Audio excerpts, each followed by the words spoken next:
Kita sempat terhenti seperti jarum jam dinding yang tidak berfungsi.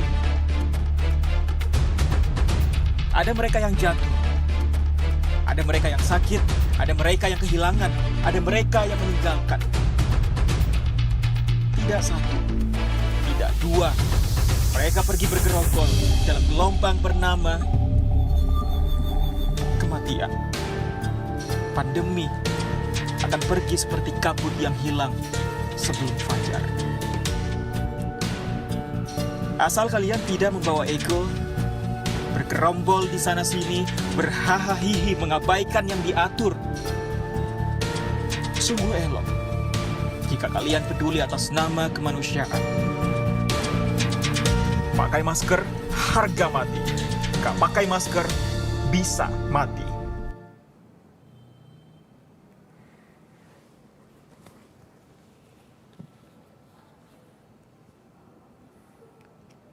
Assalamualaikum warahmatullahi wabarakatuh.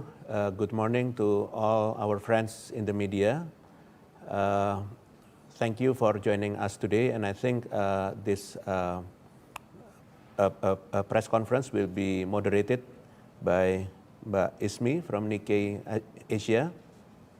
Good morning. Morning, Pak Wiku. How are you today? I wish you are well. Thank you. I hope you are fine too. Thank you. May I start to continue for the Okay, yes, please. Okay, thank you. So, as always, I will be updating you on the recent COVID-19 management developments in Indonesia. And the COVID-19 situations in Indonesia continues to improve. And this is reflected in the positivity rate that continues to decline, and also the number of the testing and tracing that continues to increase. Nevertheless, the government will continue to make efforts to control it as much as possible. As long as COVID-19 is still in Indonesia, the government will strictly enforce PPKM by monitoring and evaluating every week.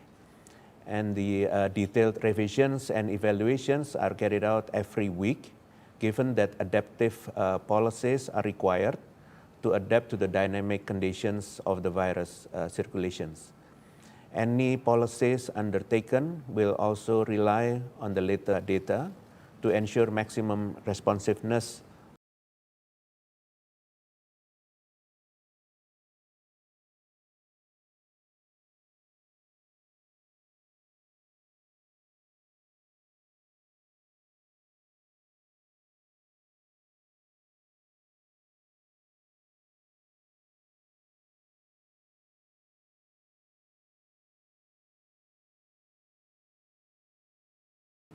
And now, here are some additional trends seen in some countries when compared to global trends.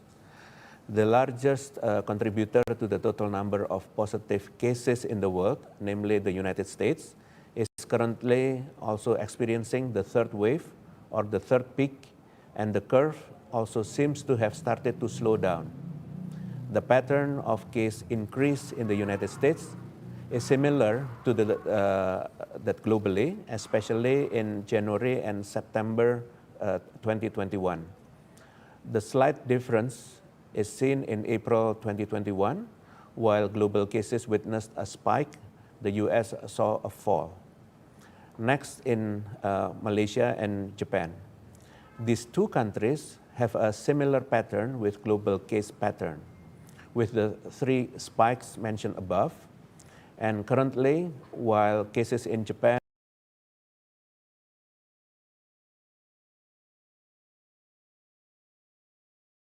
have begun to decline, Malaysia is still at the peak of the third wave. The anomaly case here is India.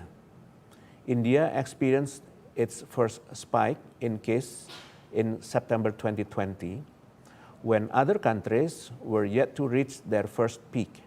However, when other countries started experiencing a spike in cases in January 2021, India actually experienced a decline in cases. Cases surged again in April 2021 and contributed to the highest number of cases in that period.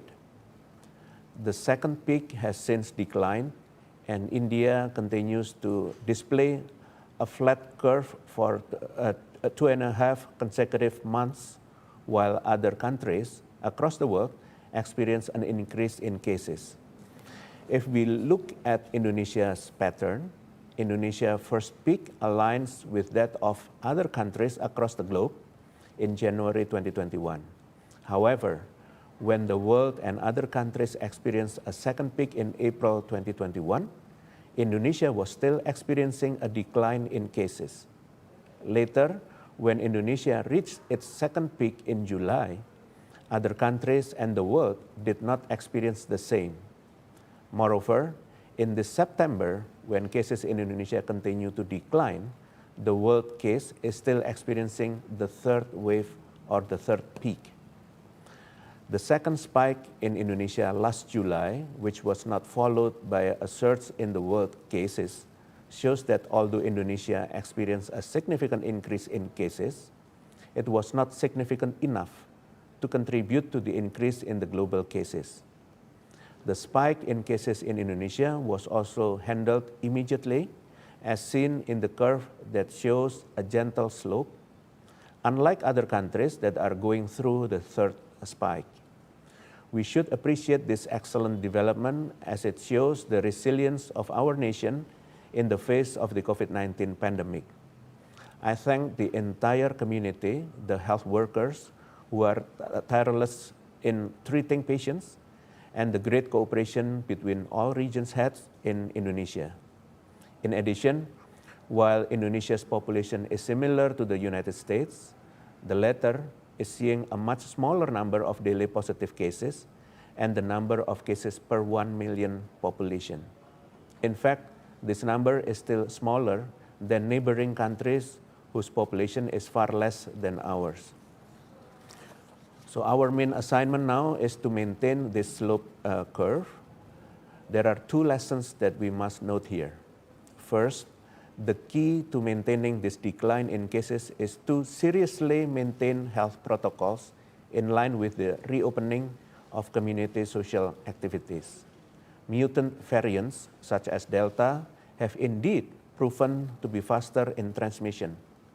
But we must note that despite the variant being found in India in October 2020, cases only spiked in April 2021.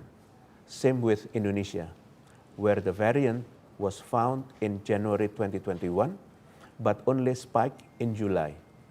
It is clear that the spike in cases occurred not solely as a result of the Delta variant, but as a result of community social activities that are not in line with the implementation of strict health protocols. If we are able to limit the social activities, the impact of variant mutations will not cause a significant spike in cases. Second, by looking at the pattern of spikes in Indonesia 3 months apart from the spikes in the world, as well as India, Malaysia, and Japan, we must be vigilant and remain disciplined about health protocols so that we don't catch up with the third wave or the third spike in the next few months. we can learn from India as cases in this country have been flat for the last 2.5 months, despite experiencing a significant increase earlier. Now, I will talk about Indonesia's strategy in dealing with the second spike in cases, seeing that we managed to suppress cases to maximum up until today. As per this week, national cases are on a decline for 8 consecutive weeks. Cases this week have declined up to 88.9% compared to the second peak. In fact, this week's cases are lower than the first peak and is close to the lowest point that we experienced on the 10th of May. This development could take place because the government worked quickly to draft policies and all levels of society cooperated and adapted to them with discipline. Steps undertaken are as follows. As soon as cases escalated, the government immediately set a policy for the enforcement of community activity restriction or PPKM, which was followed by a stricter restrictions of PPKM level 1 to 4, which was implemented on July 26 until now. The government also regulated travel both domestically and abroad. The policy is evaluated every week through routine central and regional coordination meetings and will continue to be adjusted to the development of cases and dynamics that occur in the community. The rapid response to boost the readiness of health facilities also played a key role in dealing with the surge in cases. The number of beds in referral hospitals continue to rise and has reached to 116,939 beds. Medical device support, such as for oxygen and ventilators, are being fulfilled through equal supply distribution and donations of isotanks and also oxygens various referral hospitals. As for health workers, doctors, interns, and nurses who have not tested for the competence exams also joined in with the supervision of a senior nurses. Centralized isolations area were also used to reduce the burden on the referral hospitals, of which there were up to more than 20,000 beds in centralized isolations area throughout Indonesia. Testing and tracing were also main focus. Testing continues to be increased. It has reached nearly 1 million people being examined in 1 week, with the number of laboratories also on the rise. And currently, we have 796 reference laboratories in Indonesia. And to prevent a spike in cases, the vaccination rate will continue to increase to reach 10 million per 10 days since August 2021. And the government will continue to strive for sufficient national vaccine stocks and increase the coverage of equitable distribution of vaccines. As I said earlier, we have passed the spike in cases, and currently our big task is to prevent another spike in cases. The implementations of the PPKM policy needs to be continuously improved, and the public should not be careless in implementing health protocols. For the record, last week there were 80 laboratories and also cities with low compliance in wearing masks, and 95 districts and cities in keeping their distance. Supervision of health protocols is the key to preventing a spike in cases from happening again. I reiterate that the task force for village or kelurahan command posts and also public facilities are important tools to support the implementations of health protocol supervisions. And currently, only about 41% of villages and groups have formed posts or postcodes in Indonesia. And controlling the second spike in cases has been a great achievement and is the fruit of continuous learning. First, we were adaptive. We were ready to make updates if needed according to the real data on the field. Second, it was a comprehensive effort, meaning that all elements in the community have an important role as a form of shared responsibility. For example, the formation of task forces in villages and sub-districts and in every public facility. Third, it was a two-way approach, top-down and also bottom-up, where we tried to link the smallest control commands in the regions to the national level.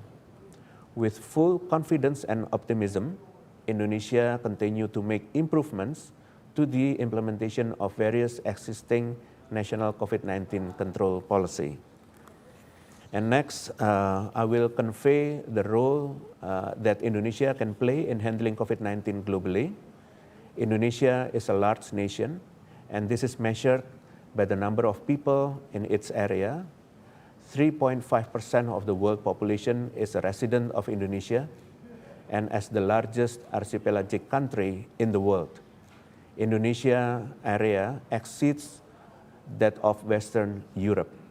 These demographic and geographical characteristics are a challenge as well as a privilege for Indonesia in controlling COVID-19.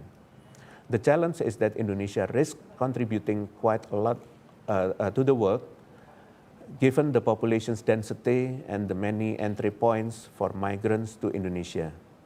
However, if Indonesia is able to control COVID-19 well, it will have a major influence in controlling COVID-19 globally.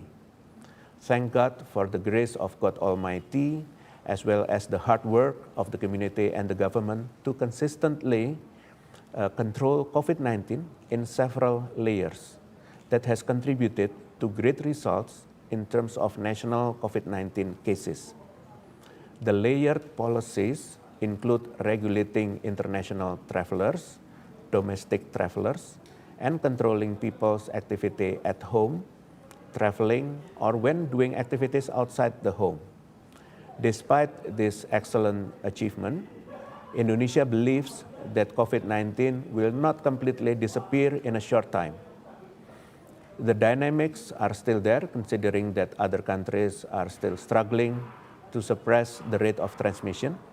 In order to prevent only temporary success in controlling COVID-19, the Indonesian government has compiled a roadmap, which is an anticipatory strategy and the basis for a new life order for the community that is controlled through dynamic PPKM policies according to the data and facts on the ground. This roadmap is not only created to suppress the transmission of COVID-19, but also to encourage controlled community productivity.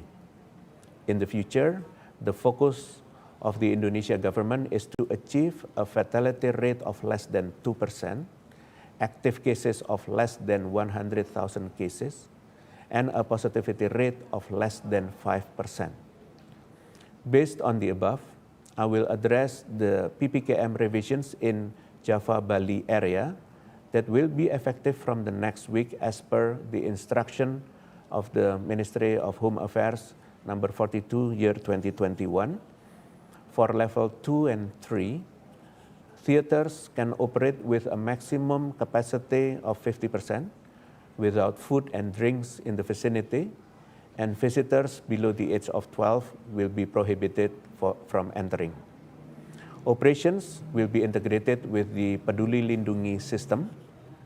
For level 3, a health protocol trial for recreational places will be held, starting with the exceptions of visitors below the age of 12 and the implementations of the odd even system to and from the location starting from Friday 12 o'clock to Sunday 18 o'clock of the local timing to prevent crowding.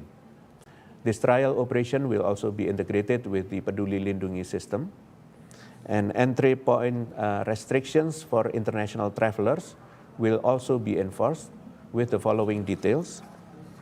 The air entry points only via Soekarno-Hatta Airport and Samratulangi Airport in North Sulawesi, and sea entry points only via Batam in Riau Islands and Nunukan Harbors in North Kalimantan.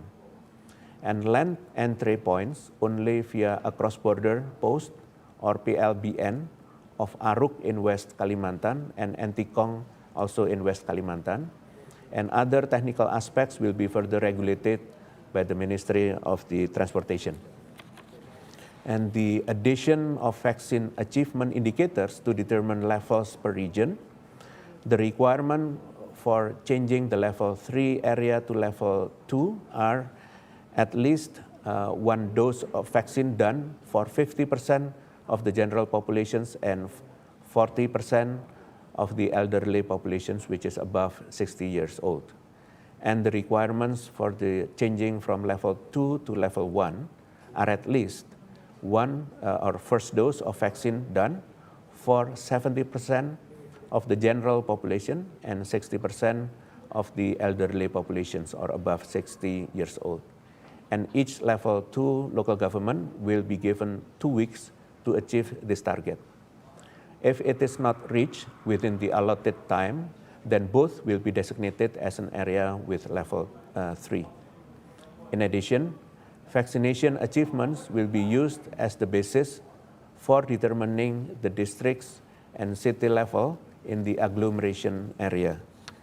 And regarding vaccination as one of the pillars in controlling COVID-19 in Indonesia, last night, the central government at the command of the President officially made vaccination coverage per region a condition for reducing the regional level in order to increase national vaccination achievements, which have exceeded 24% of the target set by WHO. In addition, the central government has also involved various elements to oversee the distribution of vaccines to regions, including the Financial and Development Supervisory Agency or PPKP, the TNI or Army, and also the National Police. The government will maximize the vaccination target of 40% of the population in each country by the end of 2021, and then increase it to 70% of the populations in the middle of 2022, according to WHO directives. In addition, in line with the President's mandate, which states that Indonesia must participate in overcoming the vaccination gap between countries, the following steps have been taken. Indonesia, through the Minister of Foreign Affairs, has encouraged the acceleration of global vaccination through increasing vaccine productions by diversifying productions, expanding the types of vaccines distributed by COVAX, and increasing the vaccination capacity of AMC or Advanced Market Commitment countries, which are countries with the right to access vaccines of 20% of the total populations. This is a form of global solidarity to support the equitable distribution of vaccines. Indonesia is also committed to, and at least until the end of this year, only providing the third booster vaccines to health workers, assistant health workers, and supporting personnel who work in healthcare facilities as part of the at-risk population. And as part of a long-term plan in establishing a plan to coexist with COVID-19, Indonesia also participated in the formulations of declarations among G20 member countries and several other international populations. And as part of a long-term plan in establishing a plan to coexist with COVID-19, Indonesia also participated in the formulations of declarations among G20 member countries and several other international bodies such as WHO, UNICEF, World Bank, and also Gavi. This declaration states that Indonesia is a country that is committed to making recovery efforts after the COVID-19 pandemic, collaborating with other countries in handling the pandemic, using the One Health approach for inclusiveness in handling interrelated human, animal, environment health, and providing access to pharmaceuticals and medical equipment easily and quickly. And to conclude, I would like to address a few things. Regulations stipulated in the addendum of the Task Force Circular number 18 of 2021 are effective from today. These regulations mandates additional provisions for international travelers and all transportation mode operators to use the Peduli Lindungi application and supervision of provisions for cargo ships. These additions are expected to optimize the comprehensive multi-layered policy with a digital approach for more efficient control. The Indonesian Food and Drug Agency has also provided an emergency use of authorizations for 3 COVID-19 vaccines that use the non-replicating viral vector platform. The 3 vaccines are Sputnik V, Janssen vaccines, and Confidencia vaccine. These vaccines are intended for people aged 18 years and over. And as for the dosage, the Sputnik V vaccine will be injected twice with an interval of 3 weeks or 21 days, while the Janssen vaccine and Confidencia vaccine will only be injected once each. That's all for today, and we will now move to the media questions and answer sessions. So thank you very much. Thank you, Professor. There are 5 questions. The first one is from Edward Davis, Reuters. Can you comment further on the conditions needed to open up Indonesia's borders with suggestions that November could be the timetable? Thank you. Thank you, Reuters. I would like to reiterate that the Indonesia government's focus moving forward in achieving a fatality rate of less than 2% and less than 100,000 active cases and a positivity rate of less than 5%. Regarding the schedule for easing movement in and out of Indonesia, it will be tentative depending on the case data and facts on the ground. In principle, policies will adapt to the virus that continues to evolve, as well as people and leaders who must ideally be more reliable in handling emergency conditions. Thank you. Thank you, Professor. Second question coming from Kate Lam, Reuters. Is Indonesia ready if a more virulent variant starts to spread, and have any new ones been detected? Thank you. Thank you, Reuters. It must be understood that viruses always have the potential to mutate, as it is completely a natural process. Not all mutations carry a negative effect that most people are worried about, which is the increase in transmission rates. For this reason, if we only focus on the threat of variants without carrying out the main weapon for controlling COVID-19, it will lead to excessive fear. For this reason as well, the government, on the basis of the cooperation and empowerment of all elements of society, will continue to optimize the layered and tiered COVID-19 control policies to control COVID-19, such as regulating mobility and supervising the discipline of health protocols in all lines, which is in village or kelurahan post, and also COVID-19 task force in Indonesia. And also in public facilities, accelerating vaccination and continuing to accelerate response capacity for 3T efforts, which is testing, tracing, and treatment. And in the future, as we coexist with COVID-19, the government is committed to continuously improving the quality of surveillance or recording of COVID-19 cases, increasing sequencing capacity, conveying information on the distribution of variants in Indonesia in a transparent manner, and being more anticipatory in detecting unusual cases in the field. Thank you. Thank you, Professor. The next question is from Vidya Pana, Embassy of Switzerland. Is the government considering loosening or giving flexibilities to the quarantine policy upon arrival to Indonesia, as it has been, among other things, a big challenge to the recovery of the tourism industry? Thank you. Okay, thank you, Embassy of Switzerland. To date, international travelers are still mandated to quarantine for 8 days as per the Task Force Circular number 18, year 2021.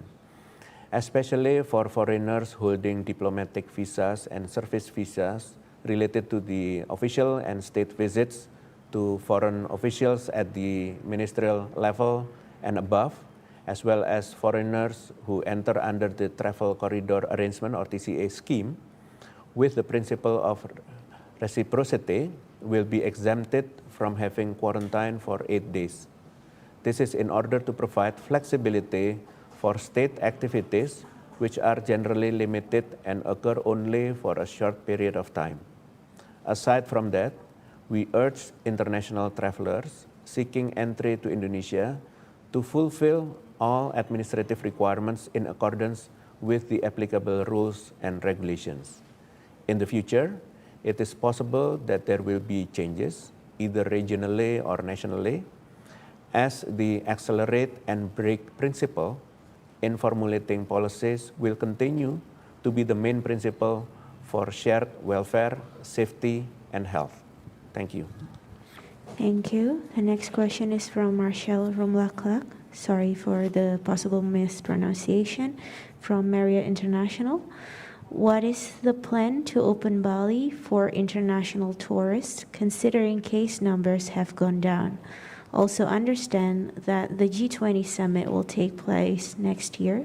So do we see Bali reopen this year, or will it be pushed to 2022? Thank you. Thank you, Marriott International. Restrictions on entry for foreign nationals entering are still in effect, as stimulated in the Task Force Circular number 18, as I mentioned before, with exceptions for foreigners holding diplomatic visas and service visas, diplomatic stay permit and service stay permit, and limited stay permit and permanent stay permit, and for health and humanitarian purposes, and the transport that come with their means of transportation, as stated in the ministerial decree of the Ministry of Law and Human Rights number 27, year 2021. And foreigners under a bilateral agreement or TCA scheme, and also foreigners who receive special considerations and permission in writing from special ministries or institutions. Regarding the operational plan of the G20 summit in Indonesia, we welcome the opportunity to host this prestigious event. Fortunately, Indonesia is at the stage where it is able to responsibly carry out of this event. And given that we have remained stable amidst the third wave trends since in other countries across the world, thus we can ensure that this event will be prepared for as well as possible. Thank you. Thank you. This is the last question before the live Q&A session.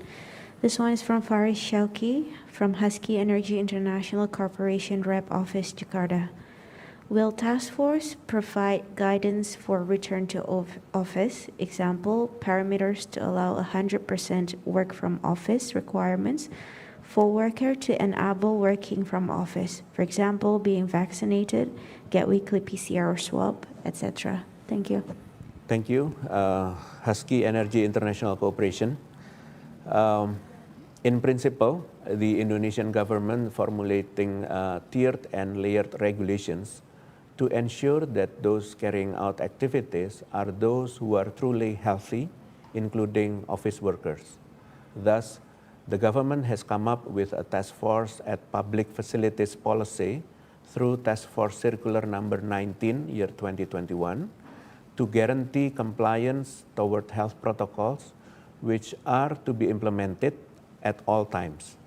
Further details are listed in the latest instruction of the Ministry of Home Affairs. And I think that's what we can respond to the questions from the media. If there is still other questions, please do so, and I will try to respond. Thank you.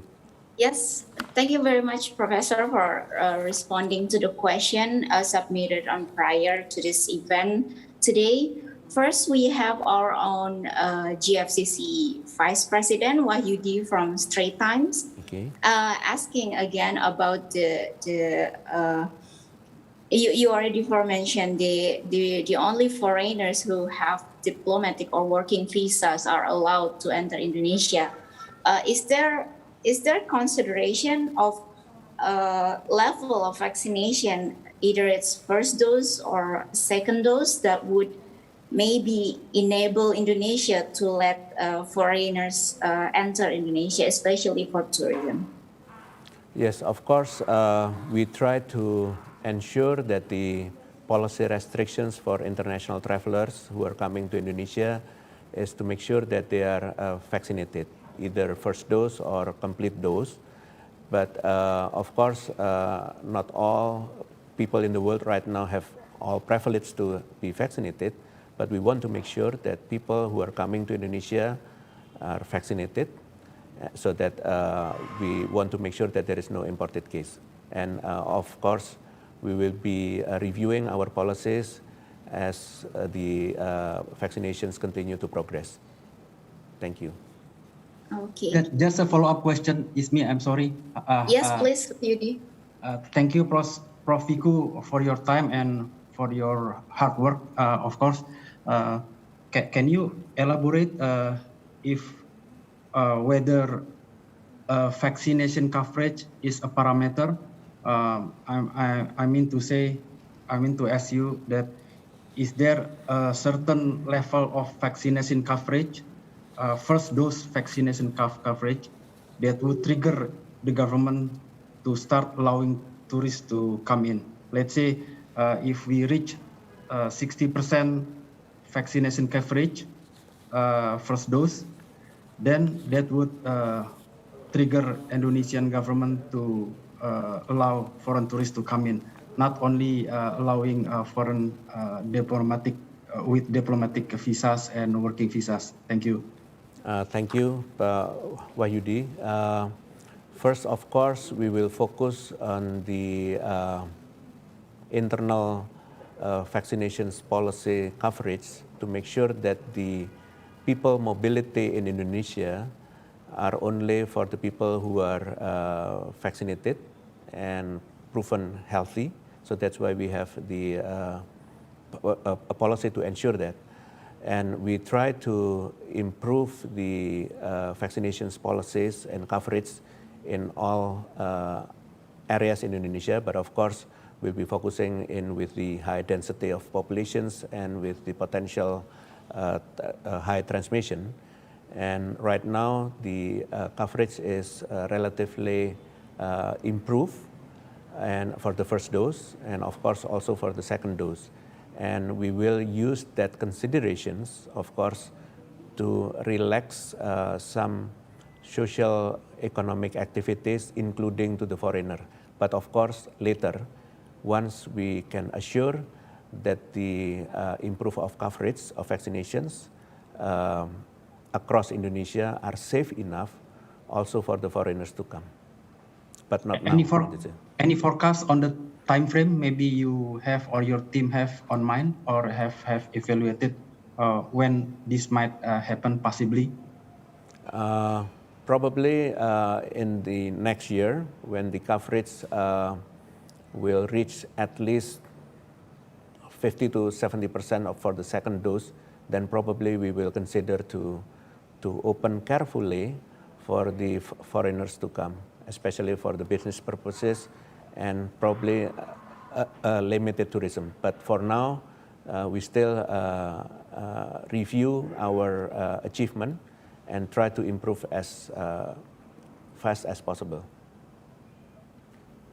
So is it fair to say we are sticking to the second dose vaccination as a parameter, as a measure, rather than first dose? Is first dose matter at all? What we use as parameters for preventing this transmission is, of course, three approach: the health protocols, the 3T, and also vaccinations. In terms of vaccinations, the first line protections, of course, the first dose. The second line protections is the second dose. So we want to make sure that all people who are active and traveling or mobility are healthy, including the foreigners who are or who will be coming to Indonesia. Thank you, Prof. Thank you. Okay. Thank you, Professor and Wahyudi. And we have second question from our colleague, Kevin Iskandar Putra from Friends and Partners. So would like also to thank the government, especially the task force, for the dedicated work to bring Indonesia to the gradual and optimistic recovery so far. And also, can you share, he asked, can you share the government's plan for strategy addressing the data entry delays? If you can also confirm, I would like to know if it's still happening, that the case is even lower now. In the regional government, what will be the plan and strategy to solve the issue? Okay, thank you for the appreciations, which we all together can control the wave that has just struck Indonesia. But in terms of data, it's always dynamic. Of course, during the peak, our concentrations of course, to give care, good care, to the people who are sick. And potentially, there were some delays in data entry across Indonesia, and we have been cleaning the data to make sure that the data that, for example, the active case, which is more than 21 days, have to be deleted because that's whether they're recovered or they die. And there are some areas that have cleaned up the data with the national data to synchronize the data. And at this moment, as you can see, the reported cases in Indonesia, that's the reflections of the current situations. And we want to make sure that the system that we try to achieve, which is interoperable systems in terms of data entry and reporting, into maximum. But of course, with the 514 districts and cities across Indonesia, that's always a challenge. But if we compare to the last year, today is far more better than before. Thank you. Okay. Thank you, Professor. Another appreciation from our colleague here, Peter Fanning, that this has been all as I followed during the PPKM Darurat, the emergency PPKM, it has been difficult and concerning period for this wave of cases. So thank you again for your difficult that you are undertaking. As for myself, I have one bit of question. I believe this has been mentioned by you yourself, as well as I believe the health minister, that Indonesia is preparing a plan towards facing COVID as an endemic. I wonder if this plan or guideline or guidance would be made into like legal or official instrument. If it's a law or if it's a government regulation, can we expect that? And will this also include the plan for border control that I believe many foreigners and colleagues here are also concerning?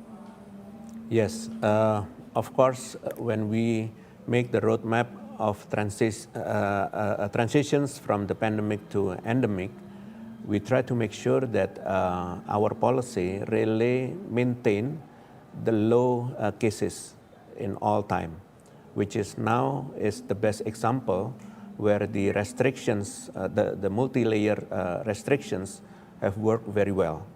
And when we want to go to the endemic, of course, we will accelerate while also to make sure that the brake is ready. So that's why carefully we will open the social economic activities while looking at the impact. If there is no impact, we can accelerate more. But if there is a health impact, then we will reduce the acceleration. And whether that's going to be governed by a new regulations, we don't know yet. But I think with the current regulations that we have, the multi-layered one, it's proven effective. And also with the frequent coordination meetings between the central government with the local government and dividing into Java Bali controlling or management with outside Java Bali. And that's proven effective to make sure that the cases are under control so far. Thank you. Okay, yes, thank you very much. Great explanation, Professor. Is there anyone else on the participant would like to ask, probably directly, because I haven't got another question on our chat room. So, any team would like? If there's no, I believe this would wrap our session. So thank you very much, especially Professor, for making our time with the GFCC again. We are looking forward for next briefing, which we will also hopeful for more improved situation as people are also optimistic towards facing better situation next year as well. Okay, thank you.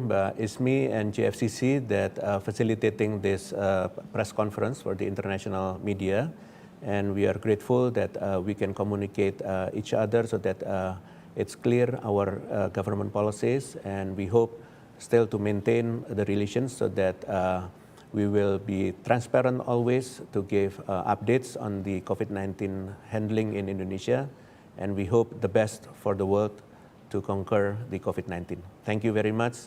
Wassalamualaikum warahmatullahi wabarakatuh.